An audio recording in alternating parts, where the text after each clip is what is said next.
Welcome to Career and Life Planning. Today we will be learning about the key aspects of financial planning and how to make the money you work for you. We will be discussing some of the main ideas for why we should incorporate financial planning as part of our daily lives, as well as some of the key strategies we should use to reach our goals for becoming financially fit. The main ideas financial advisors use when working with families to help guide them toward financial stability include the science behind why, the four walls, and the needs versus wants. The key strategies financial advisors use to ensure the success of the individuals they work with include why they should use a budget, the budget's benefits of building an emergency fund, educating families about the different types of debt, why cash is king, and why they should save for their future. We will discuss these strategies further in the coming weeks. When financial planners begin working with their clients, they often draw upon the ideas outlined by Abraham Maslow. He was an American psychologist who used a humanistic approach to understand what each individual needs in order to reach their fullest potential. According to Maslow, each individual has a hierarchy of needs they must fulfill before they can attain what he describes as self-actualization. As a way for individuals to better understand the 5 stages of Maslow's hierarchy, the form of a pyramid is often used to organize his information. These 5 strategies are sometimes grouped together in 3 categories of basic needs, psychological needs, self-fulfillment needs.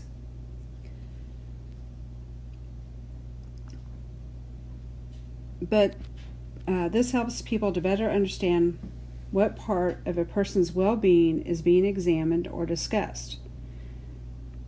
For our purpose of learning about financial planning, we will be talking specifically about an individual's basic needs. A person's physiological needs include items such as food, water, and warmth.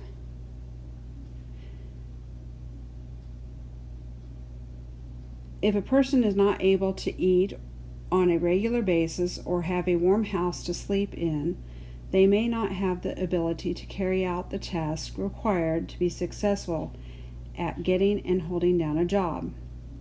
If a person is able to meet these most basic needs, but are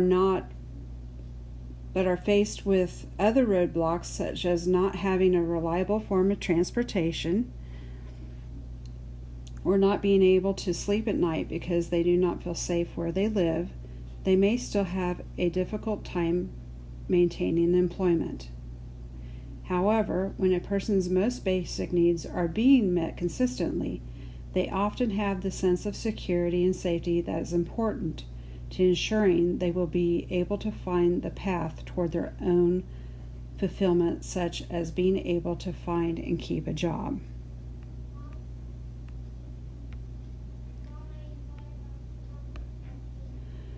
With consistent employment, a person is more capable of maintaining what financial experts refer to as the 4 walls and build a secure future for their family. One way a person can sustain a safe and secure environment for themselves and their family is to begin building a monthly budget so they can further support their ability to provide safe housing and reliable transportation. In doing so, will make them better equipped to retain employment and continue to provide for their family's physiological needs of food, shelter, and utilities. The 4 walls needed to meet our safety and physiological needs consist of transportation. If a person is not able to get to their place of employment, they will typically lose their job. Food. If they are not eating consistently, they might not be able to function at a level that is important for retaining employment.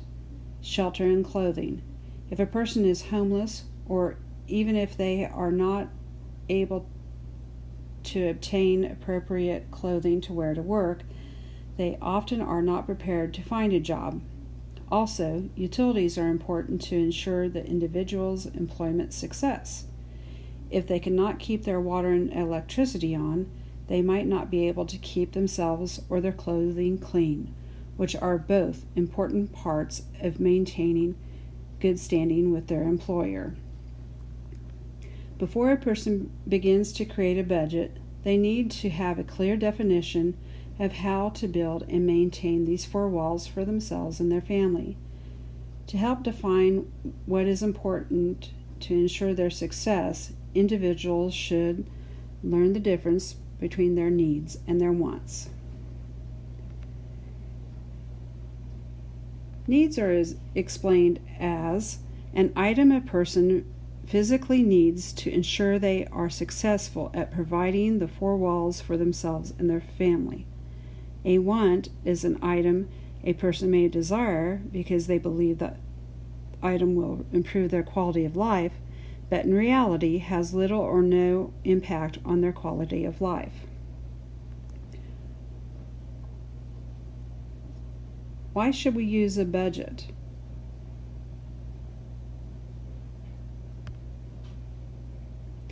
To help us determine what our needs versus wants are.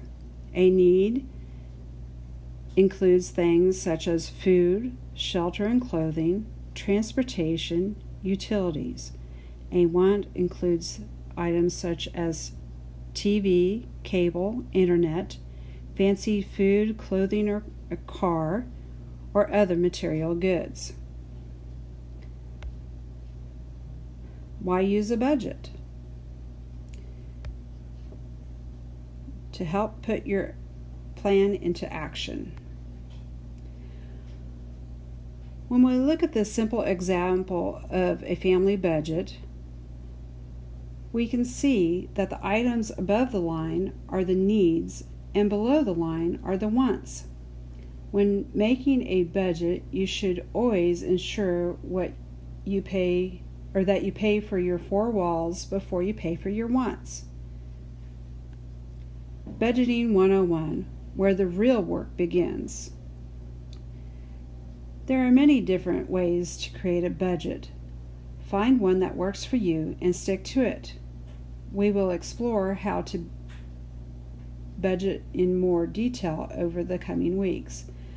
But two common types of budget styles include a cash flow budget that allows you to predict the amount of money coming in and going out during the month, and a zero-based budget, which allows you to designate how each dollar will be used each month. Another strategy families should use to protect their four walls is to build an emergency fund. For the rainy days when emergencies could destroy your budget. An emergency is when an unplanned event occurs.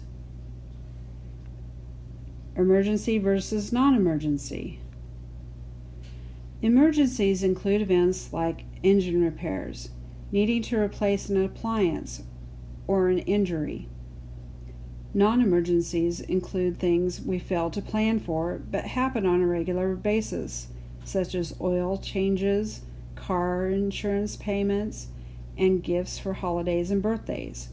These items should be added to your monthly budget since we roughly know when to expect them. Here is a list of some ideas to quickly build an emergency fund to $1,000. Eventually, this fund should have enough money to pay for 3 to 6 months of household expenses. What is debt? And how to protect your future? Typically, there are two forms of debt an individual can incur. The first is credit card debt, and the second is in the form of a loan. Credit cards may seem convenient when we are trying to buy consumer items such as furniture, apparel, and jewelry, or items for do-it-yourself improvement projects. But credit cards come with a huge interest rate of 18 to 25%. Loans, on the other hand, are often taken out to purchase big-ticket items such as a home, a car, or an education, but their interest rate is usually between 3 and 25%. If you are offered a loan with an interest rate that is between 18 and 25%, it is most likely a credit card in disguise. There are many reasons why people go into credit card debt, but the most common ones are because they did not have a financial plan, they were not prepared for emergencies, they are making impulse purchases, or they were sucked in by a special offer of 0% interest for 6 months and then were not able to pay off the balance before the 6 months ends. That is why cash is king. Although you will sometimes need to take out loans for big ticket items like a home, saving up for cash instead of using a credit card saves money. Here are some examples of the totals a person will spend over time when taking out loans or using credit cards. The final key strategy financial advisors tell the people they work with is to save for their future. You should start early and begin by reducing spending so you can invest in your future. To the left is a savings scenario for two different people. The first is Ben.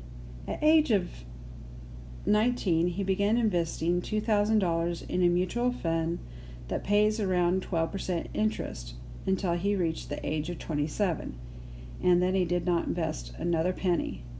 Arthur, on the other hand, did not start investing until he was 27, but when he began investing $2,000 into the same mutual fund as Ben until he reached the age of 65. If you look at the bottom line, you will see that Ben's earnings far exceeded Arthur's, even though Arthur invested more money over time than Ben. Saving for the future is truly about the bottom line. That is why you should start early, start strong, create goals, define your priorities, and plan for your future so you can enjoy the ride.